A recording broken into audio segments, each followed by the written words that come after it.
ان کو مارتے بھی ہیں، ان کو پیٹتے بھی ہیں، ان کا بائیکاٹ بھی کرتے ہیں، سب کچھ کرتے ہیں، لیکن پھر بھی ایک دفعہ جو بھی محمد کا کلمہ پڑھ لیتا ہے ایمان سے پھرنے کے لیے تیار نہیں ہوتا۔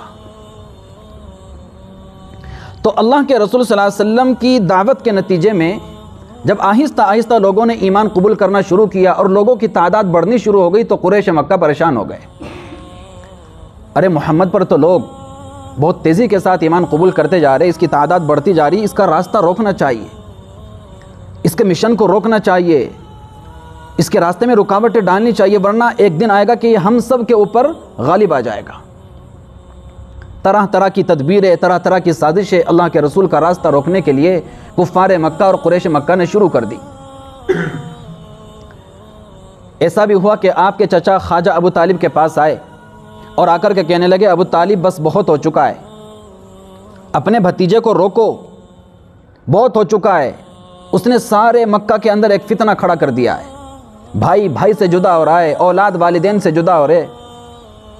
شوہر بیوی سے جدا ہو رہا ہے، خاندانوں کے اندر پھوٹ پڑ گئی، معاذ اللہ ایک نیا فتنہ اس نے مکہ کے اندر کھڑا کر دیا۔ اپنے بھتیجے کو روکو ورنہ تو ہم کوئی بڑا ایکشن لینے کے لیے تیار ہو گئے، سمجھاؤ اپنے بھتیجے کو یہ جو جس دین کی دعوت دے رہا ہے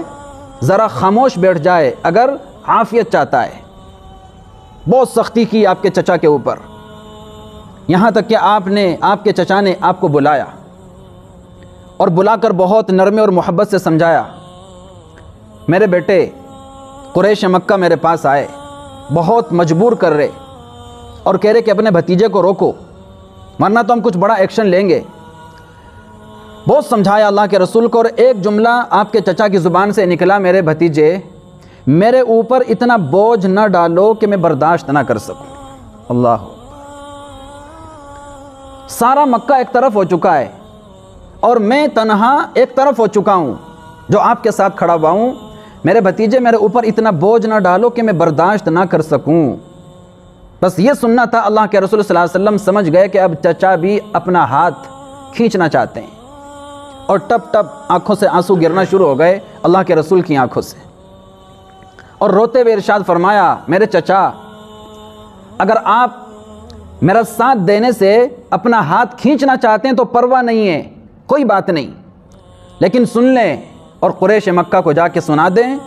اگر یہ مکے والے میرے دائیں ہاتھ پر سورج بھی لا کر رکھ دیں اور بائیں ہاتھ پر چاند لا کر رکھ دیں اور مجھ سے کہ محمد اپنی اس دعوت سے باز آ جائے، میں پھر بھی اس دعوت سے باز نہیں آؤں گا، یا تو یہ کلمہ ساری دنیا کے اندر پھیل کر رہے گا یا پھر اسی راستے میں اپنی جان دے دوں گا۔